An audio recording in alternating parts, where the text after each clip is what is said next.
Hello hi எல்லாருக்கும் வணக்கம்.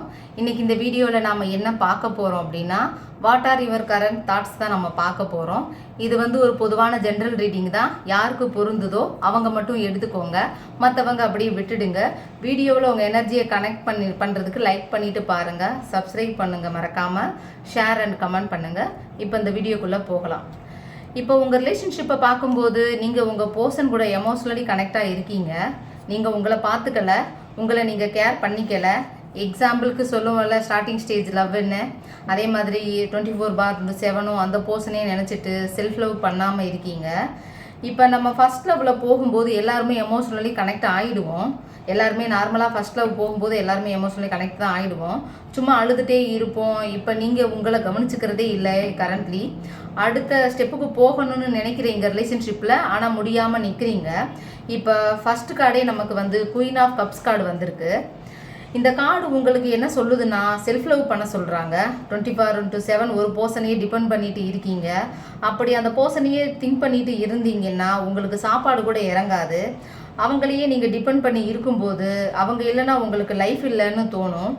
நீங்கள் உங்கள் லைஃப்பில் உங்களை ஃபோக்கஸ் பண்ணுங்கள், உங்களை கேர் பண்ணுங்கள். நீங்கள் முதல்ல உங்களுக்கு இம்பார்ட்டண்ட் கொடுங்க. அதை தான் இந்த கார்டு சொல்லுது. அடுத்து இங்கே நமக்கு ஹைபிரிஸ்டஸ் கார்டு இருக்குது. இந்த கார்டு நமக்கு என்ன சொல்லுன்னா, இந்த ரீடிங் பார்க்குறவங்களோ இல்லை ஆப்போசிட்டில் இருக்கிறவங்களோ ஒன்று கணவனை இழந்தவங்களோ இல்லை மனைவியை இழந்தவங்களாவோ இருக்கிறதுக்கு வாய்ப்பு இருக்குது. இல்லை டைவர்ஸ் இந்த மாதிரி இருக்கிறவங்களுக்கும் வாய்ப்பு இருக்குது. இந்த கார்டு ஒரு ஃபெமினைன் எனர்ஜியை தான் குறிக்கும், ஒரு பொண்ணை தான் குறிக்கும். வாழ்க்கையில் நிறைய அடிபட்டு இருக்கீங்க.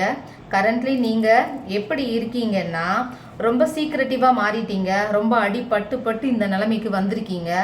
கார்மிக் ரிலேஷன்ஷிப்பில் இருக்கீங்க. இப்போ சைலண்ட்டாக மாறிட்டீங்க. லைஃப்பில் அடிபட்ட ஒரு ஆன்மாவால் தான் யாருக்கிட்ட எப்படி பேசணும், பேசக்கூடாது, யாருக்கிட்ட எப்படி நடந்துக்கணும், நடந்தக்கூடாதுன்னெல்லாம் புரிஞ்சு வச்சுருப்பாங்க. நீங்கள் மெடிடேஷன் பண்ணி மென்டல் பீஸுக்கு இம்பார்ட்டன்ட் கொடுக்குறீங்க. பிரபஞ்சத்துக்கிட்ட ரொம்ப அட்டாச் ஆகிட்டீங்க.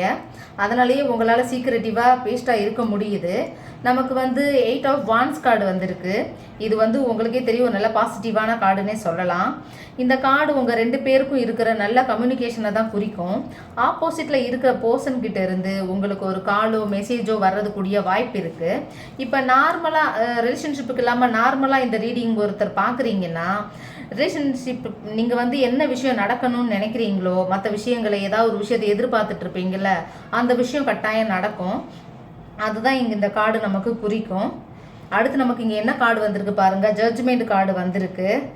இந்த ரீடிங் வரும்போது, ரீடிங்கில் இந்த கார்டு வந்துச்சுனாலே உங்களுக்கு சந்தோஷமாக இருக்குதோ இல்லையோ, எனக்கு ரொம்ப சந்தோஷமாயிடும். உங்களுக்கு தெரியும், ஜட்ஜ்மெண்ட் கார்டுனா நல்லா பாசிட்டிவான ஒரு கார்டு, ஃபாஸ்ட் லைஃப் கனெக்ஷனை தான் குறிக்கும். இந்த கார்டு வந்துட்டாலே உங்கள் ரிலேஷன்ஷிப்பில் தெய்வத்தோட இன்டர்ஃபியரன்ஸ் இருக்குன்னு அர்த்தம். நம்ம எல்லாருமே மனுஷங்க தான். அப்போ இந்த கார்டு வந்தால் தெய்வத்தை தான் குறிக்கும். மனுஷன் நமக்கு ஜட்ஜ்மெண்ட் தரமாட்டான். கரண்ட் சுச்சுவேஷனில் நீங்கள் ரொம்ப கஷ்டப்படுறீங்க. நீங்கள் எதிர்பார்க்குற ஜஸ்டிஸ் கிடைக்காம இருக்கலாம். இப்போ எமோஷ்னலி நீங்கள் இப்போ எக்ஸாம்பிளுக்கே பார்த்தீங்கன்னா, நீங்கள் ஒரு கார்மிக் சுச்சுவேஷன்லாம் மாட்டுறீங்க. ஆப்போசிட்டில் இருக்கிற பர்சனும் ஒரு கார்மிக் சுச்சுவேஷன்லாம் மாட்டுறாங்க. ஆனால் 2 பேருடைய காதல் மட்டும் ஆத்மார்த்தமாக இருந்திருக்கும். 2 பேருமே உண்மையாக காதலிக்கிறீங்க அப்படின்னா தெய்வத்துக்கிட்ட இருந்து ஒரு ஜட்ஜ்மெண்ட் கிடைக்கும். ஜட்ஜ்மெண்ட் உங்களுக்கு வரக்கூடிய டைமில் தேர்ட் பார்ட்டியெல்லாம் எங்கே போவாங்கன்னே தெரியாது. ரிலேஷன்ஷிப்புக்கு இல்லாமல் நார்மலாக இருக்கிறவங்க இந்த ரீடிங் பார்க்குறீங்க அப்படின்னா, கோர்ட்டு கேஸு வம்பு வழக்குகள் எல்லாமே உங்களுக்கு சாதகமான தீர்ப்புகள்லாம் வரக்கூடிய வாய்ப்பு இருக்குது. எல்லாருமே சோல்மேட் கனெக்ஷனில் தான் மாட்டுறாங்க. நார்மலாக நமக்கு இருக்கிற puppy love, baby love, romance love, attraction love இதெல்லாம் நம்ம ஈஸியாக கடந்து வந்துடுவோம். அதுவே சோல் கனெக்ஷன் ரிலேஷன்ஷிப்பாக இருந்தால் ரிலேஷன்ஷிப்பை நமக்கு தொடவும் முடியாது, விடவும் முடியாது. 2க்கும் நடுவில் மாட்டிக்கிட்டு தவிப்போம். அப்படி தவிக்கும் போது உங்களுக்கு இந்த கார்டு வந்துச்சுன்னா, நீங்கள் எதிர்பார்க்குற ஜட்ஜ்மெண்ட் உங்களுக்கு கிடைக்கும்னு அர்த்தம். நீங்கள் பொறுமையாக மட்டும் இருங்க, ஃபேஷனாக இருங்க, கட்டாயம் உங்களுக்கு நியாயம் கிடைக்கும். உங்களுக்கு ஃபேவரான பதில் வரும். இது வரைக்குமே உங்கள் எனர்ஜி காட்டுச்சு. இப்போ அந்த பர்சனோட எனர்ஜியை பார்க்கலாம். இந்த ரிலேஷன்ஷிப்பில் அவங்க ரொம்ப கன்ஃபியூஸாக இருக்காங்க.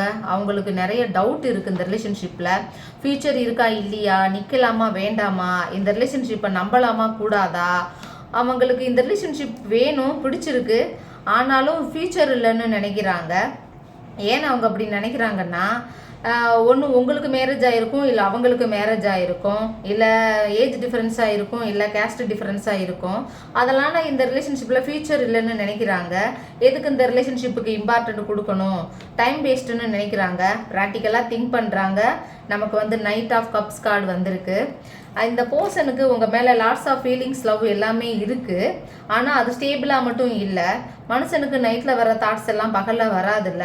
அதனால தான் எல்லாருடைய தாட்ஸுமே அப்படி தான் இருக்கும். நைட்டில் இருக்கிற தாட்ஸ் எல்லாம் பகலில் இருக்காது. ஒவ்வொரு நாள் நைட்டுமே நமக்கு பிடிச்ச பர்சனை திங்க் பண்ணிட்டு தூங்குவோம். அதே பகலில் இருக்கும்னா இருக்காது. அங்கேருந்து ஃபோன், இங்கேருந்து ஃபோன் வரும். வேலையில் ரொம்ப பிஸி ஆகிடுவோம். ஆனால் இவருக்கு மைண்டுக்குள்ளே ஆயிரக்கணக்கான தாட்ஸு ஓடிட்டு இருக்கலாம். உங்களை எப்படி அப்ரோச் பண்ணுறது, உங்களை எப்படி காண்டாக்ட் பண்ணுறது, உங்களுக்கு எப்படி கால் பண்ணுறது, மெசேஜ் பண்ணுறது. ஒரு பக்கம் பண்ணணும்னு தோணுது, இன்னொரு பக்கம் பயமும் இருக்குது. ஆனால் இப்போதைக்கு இந்த பர்சன் ரெடி கிடையாது. நமக்கு நைட்டு வர தாட்ஸ் எல்லாமே பகலில் வரும்னு சொல்ல முடியாது.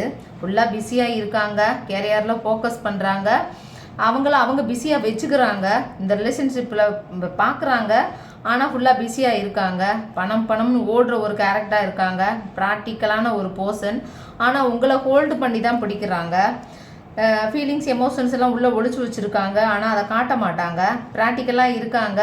இந்த ரிலேஷன்ஷிப் வேணுமா வேணாமான்னு யோசிக்கிறாங்க. ரொம்ப செல்ஃபிஷான பர்சனும் கூட. பணம், மணி, கோல்டு, சொத்து இதுக்கு தான் இம்பார்ட்டன்ட் கொடுப்பாங்க. மெட்டீரியல் பர்சனும் கூட. தான் நல்லா இருந்தால் போதும்னு நினைக்கிற பர்சனாகவும் இருக்காங்க. நீங்கள் எதுக்கும் கவலைப்படாதீங்க. இப்போ நமக்கு ஜட்ஜ்மெண்ட் கார்டு வந்ததுனால உங்களுக்கு ஃபேவரான பதில் தான் வர்றதுக்கூடிய வாய்ப்பு இருக்குது. வணக்கம்.